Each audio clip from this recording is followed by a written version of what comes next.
Greenpeace has released leaked TTIP negotiation documents. In einem gläsernen Leseraum hat Greenpeace die geleakten Dokumente zum Estas negociaciones de tratados se están llevando a cabo con el... La France veut durcir le ton dans les négociations avec les TTIP could adversely affect European citizens' rights and the environment. Hello, I'm Richard Gisbert, and you're at The Listening Post. Here are some of the media stories we're covering this week. Trade secrets, the politics and the coverage behind the huge trade deal between the U.S. and the EU. This is Yemen TV. So is this. Two channels with distinctly different ways of reporting on the same war. Some free advice for Egyptian security officials. If you want to write an email on how to discredit journalists, don't send it to the journalists, because they'll publish it and discredit you. And can the beautiful game put the boots to an ugly idea? These are not the nice, sweet little people that you think, okay? At 248 pages, it's not on the scale of the Panama Papers, but this week's leak from the negotiating table of the Transatlantic Trade and Investment Partnership, or TTIP, has shed a little bit of light on trade talks that could reshape the economic relationship between the United States and the European Union, and has implications that could go well beyond trade. Any way you slice TTIP, it's a big deal, and it's one that you know very little about. That's because the TTIP negotiations are being held in secret. In fact, much of what we do know about what's on the table has come from leaks. Greenpeace, the lobby group that made this week's leak public, is among those warning that TTIP could let corporations rewrite the rules on the environment, health, product standards, and even allow them to challenge government policies that get in the way of their profits. This is an issue that seems to produce more public hostility the more information that gets out. As for the journalists trying to cover the TTIP story with so little tangible material to report on, and anyone in the know barred from revealing details, there are some high barriers to understanding what's happening behind closed doors and communicating where it could all lead. Our starting point this week is Brussels.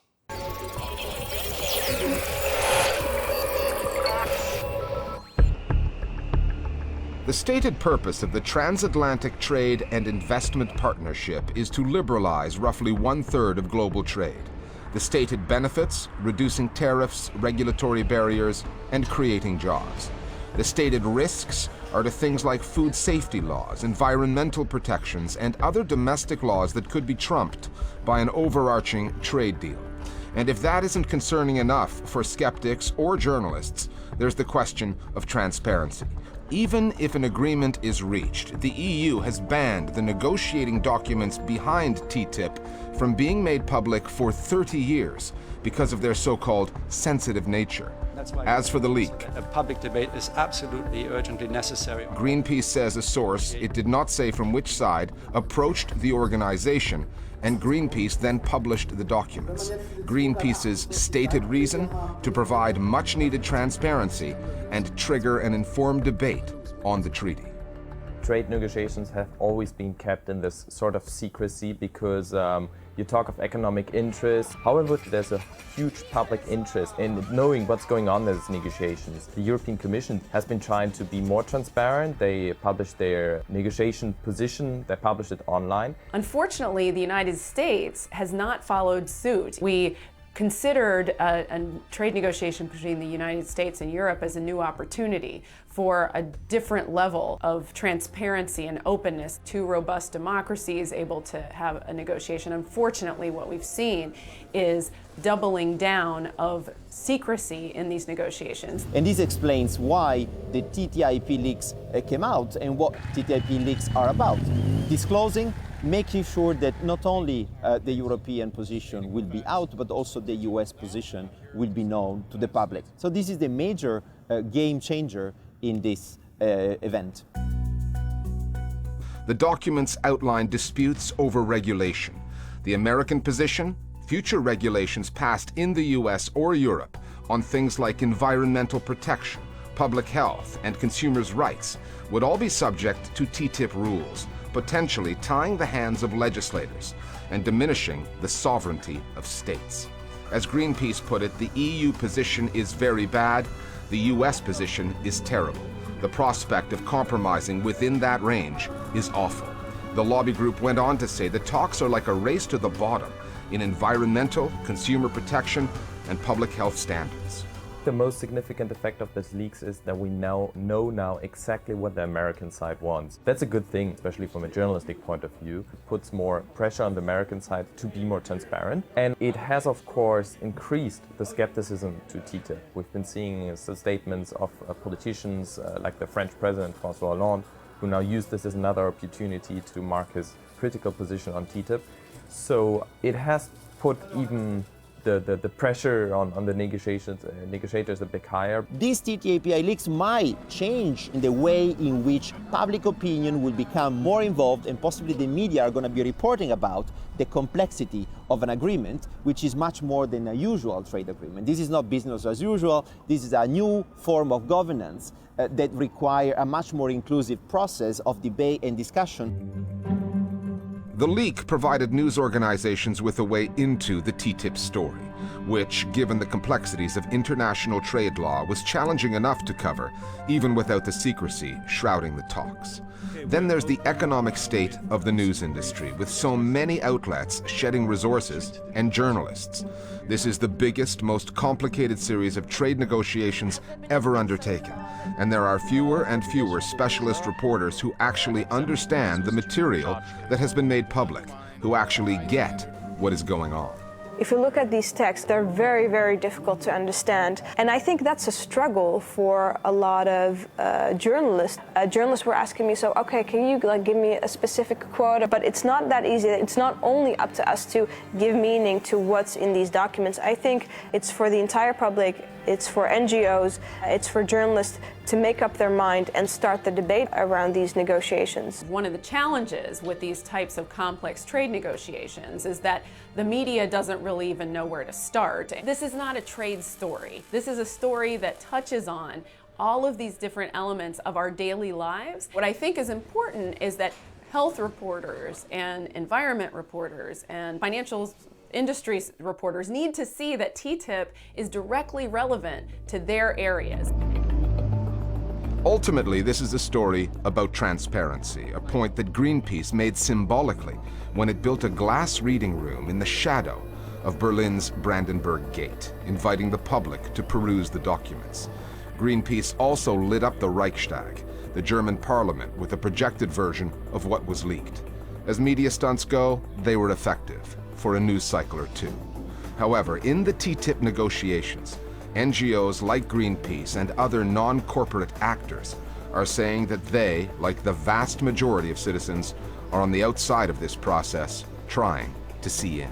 What we see in these documents, a constant mention of the industry and their role. So you see, for example, phrases like, well, based on the position of the industry, based on the proposal of industry, depends on the willingness of the industry, which basically means that the ones holding the pen of the negotiators are basically the industry, whereas civil society and the public are barely involved in this process. The European Commission says if there are exclusion issues, they're not in Brussels. We keep an open door policy when it comes to have access to our negotiators and experts that are involved in these negotiations, that are happy to discuss and to meet the representatives of our civil society, be it from the NGOs, trade unions, consumer organizations. Our policy is to talk to everyone and to take all views on board. That open door policy does allow for occasional access to EU negotiators. However, the media remain barred from seeing all the documents. And Brussels is only one half of the TTIP information equation. Washington, the American side, is much less forthcoming. Until and unless that changes, you can expect more leaks and a kind of journalistic trickle-down effect, leading to more stories on TTIP and more confusion in the ranks of those trying to report on it.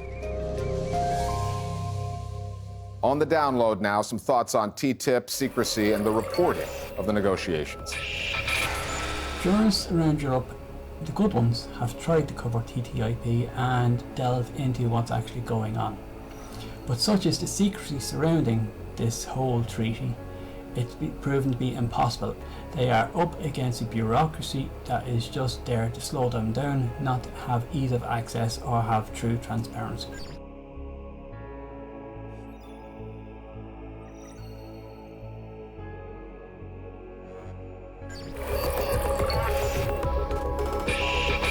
Other media stories that are on our radar this week. Egyptian newspaper editors, in a coordinated move, have criticized the government's security apparatus in a way the country has not seen since President el-Sisi came to power. And the official they are gunning for is the Interior Minister, Magdi Abdel Ghaffar. On Thursday, the minister's face was splashed across the front pages of 4 national newspapers, including the state-owned Al Aram, accompanied by headlines demanding his resignation. The images were made to look like photo negatives. The newspaper editors were reacting to the Interior Ministry's gag order on the reporting of a raid on the Journalists Syndicate building in Cairo earlier in the week. Throughout the el-Sisi government's crackdown on the news media, the Journalists Syndicate had never been touched. 2 reporters, Amra Badr and Mahmoud al-Saka, were arrested in that raid, charged with spreading false news in their reporting of anti-government protests last month. The Interior Ministry then did itself no favors by botching its damage control operation. It produced an internal memo on how to spin the story and then sent it accidentally to a number of journalists who subsequently published it. The ministry then reverted to form, issuing the gag order on all reporting relating to the story. And then there are the security and intelligence types who think that they understand social media, only to find that no, actually, they don't. The United States has conducted an operation that killed Osama bin Laden, the leader of al-Qaeda. It's been 5 years since the U.S. military operation that killed Osama bin Laden, and someone at the CIA thought it would be a swell idea to reconstruct the raid in Pakistan by live tweeting it step by step as if it were happening today. Then came the online blowback. At CIA, no, really, we're all okay if you don't do this. Stop trying to be cool on Twitter and get on with your job. This is grotesque and embarrassing. You should fire your web team. Throw in a few GIFs that made the point graphically, and the CIA felt compelled to respond. The takedown of bin Laden stands as one of the great intelligence successes of all time. The agency tweeted, "History has been a key element of CIA's social media efforts." Dozens of journalists gathered in Hong Kong this past week, demanding answers over the firing of the editor of Ming Pao, a prominent newspaper. Budget cuts have been offered as the reason, but the speculation is the editor was turfed for publishing stories based on the leaked Panama Papers, exposing the offshore financial activities of some prominent figures. The paper published a front-page story last month, and among the people it named were Li Ka-shing, a property magnate who is Hong Kong's richest individual, Henry Tang, who formerly held the #2 post in the city's government, as well as the actor Jackie Chan. The paper's editor, Kyung Kwok Yuan, was immediately fired. Another indication, said protesters, of China's encroachment on press freedom in Hong Kong. Alan Leong, a member of Hong Kong's Legislative Council, said cost-cutting is unacceptable as a reason for dismissing Mr. Kyung. No one would believe such an excuse. It shows how media owners do not even bother to come up with better excuses anymore. While the international news media have trained their lenses on the war in Syria, there's another conflict in Yemen that fails to get its share of coverage. Ever since March of last year, when Saudi Arabia and its allies intervened to restore President Abd Mansur Hadi to power after he was deposed by rebel Houthis, both sides in this conflict have stocked up on all the media weaponry available to fight the propaganda war. Rebel forces took over Yemeni state media to tell the story of heroic Houthi revolutionaries offering national redemption. That was countered with a mirror TV channel set up offshore in the Saudi capital, Riyadh, beaming in the story of an internationally recognized government trying to regain power. Those media narratives have been bolstered regionally, with Saudi Arabia's own TV networks and other media outlets in the Gulf pushing the kingdom's narrative, and pro-Houthi outlets beaming out of Iran and Lebanon. Advantage? Saudi Arabia. The Saudis have more money and media platforms at their disposal, and they've also invested in a major PR campaign to push their own narrative overseas.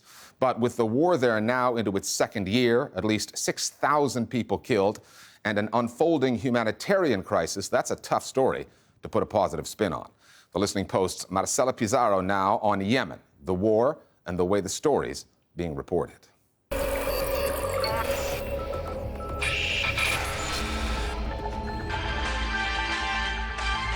This is Yemen TV. This is also Yemen TV. Two media outlets with the same name, both profess to be the channel of all Yemenis.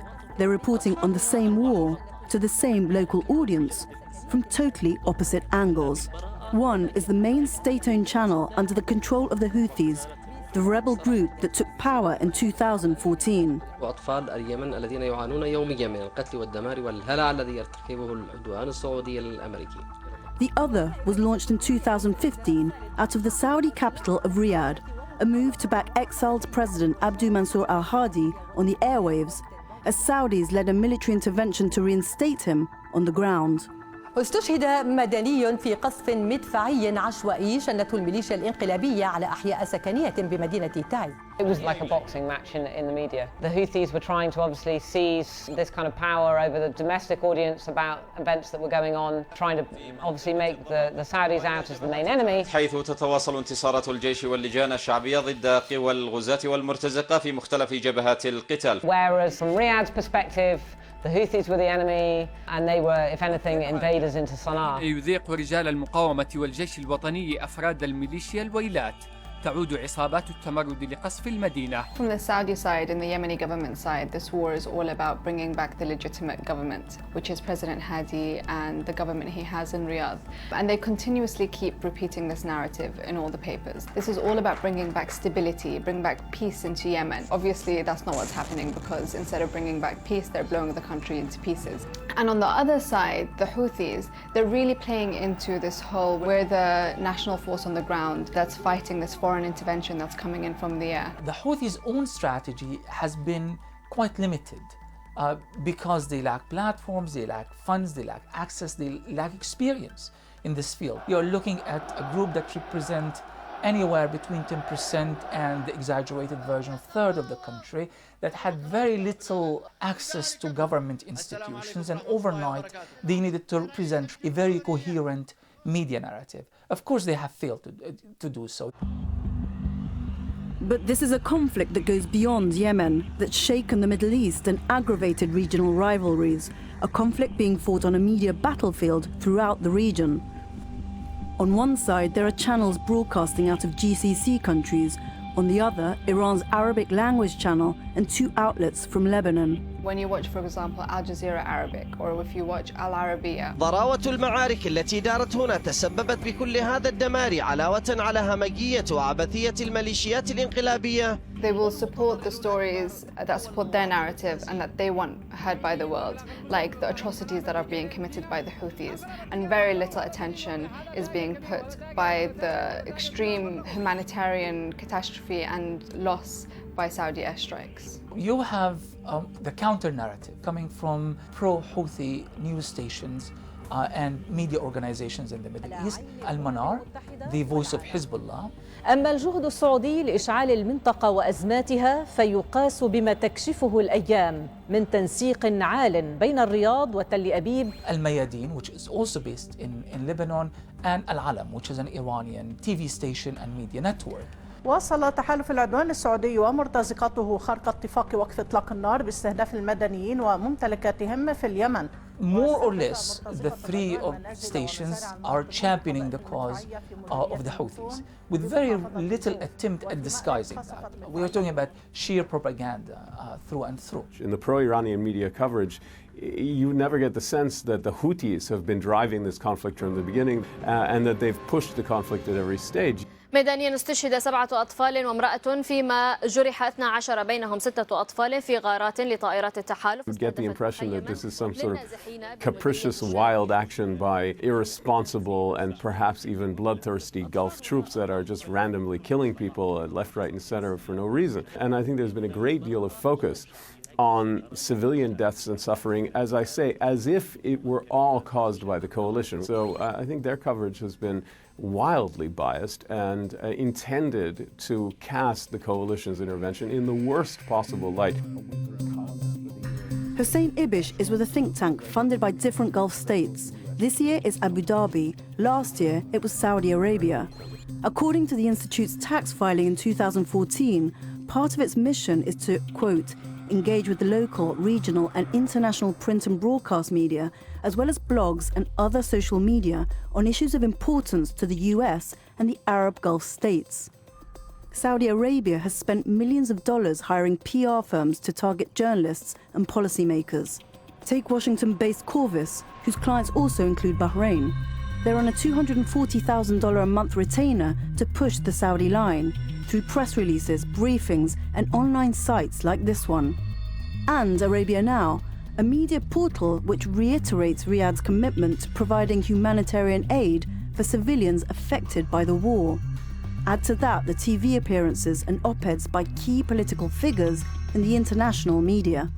I think the Saudis became much more aware of the importance of pushing their sort of media campaign in America, particularly once reporting became more critical of them. The Saudis realized then that they did have a PR issue, basically, and they have. You know, they've spent millions of dollars on hiring the best PR firms and trying to put their voice out. You'll see articles that make very strong arguments against the war, and a few days later you'll see someone counter that argument. For example, in the Telegraph, it was the Saudi ambassador.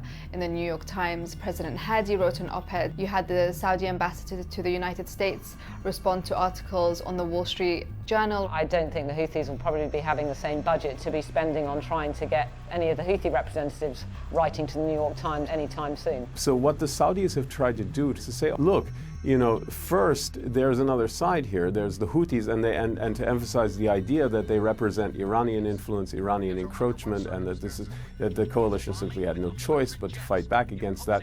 And secondly, that they are defending an internationally legitimate government, that is the Hadi government. It's important to note that Saudi media power and influence goes back all the way to the Gulf War, 1990 and 91, where the Saudis began realizing the need to control and influence or buy influence in as much Middle Eastern media and international media as possible. They have an already existing media infrastructure that allowed them to immediately, the moment they want to buy influence regarding any particular issue in the Middle East, the infrastructure is there. The media platforms are available. Media platforms buy influence. They can determine public support. That's why the Houthis took over Yemen TV. That's why the Saudis are beaming in a counter-narrative from Riyadh. It's why a propaganda war is being waged across the region in a conflict that goes way beyond Yemen's borders. Caught in the crossfire and the confusion are the Yemeni people, 27 million of them, in a war most had no interest in waging, a story they have no role in telling. Finally, they're coming from South America. These are total killers. Those are the words of Donald Trump, the presumptive Republican nominee for the White House. But when Trump warned Americans that the U.S. is threatened by an influx of Latin Americans, he wasn't talking about the football superstar Lionel Messi or the rest of the Argentinian national team. This summer, thousands of Latin Americans will be flooding into the U.S. for the Copa Centenario, the 100th anniversary of an international football tournament. And one TV network in Argentina is having a little fun lampooning Trump. TYC Sports has released a digital ad laying some of Trump's more inflammatory comments about Latinos over highlights of one of the best football teams in the world.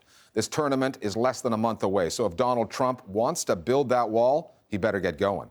We'll see you next time here at The Listening Post. Center of the stage tonight, businessman Donald Trump. Our country is in serious trouble. We're having people coming in through the border that are not people that we want. Thousands of people are coming through the border, hundreds of thousands, and they're unchecked.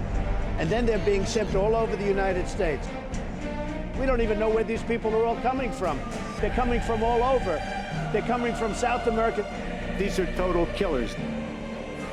These are not the nice, sweet little people that you think, okay? We have no protection. Anybody can come in. It's very easy, and it shouldn't be that way. We need to build a wall, and it has to be built quickly. I would build a great wall, and nobody builds walls better than me, believe me. They are totally taking advantage of us, and that's what's happening, whether you like it or not.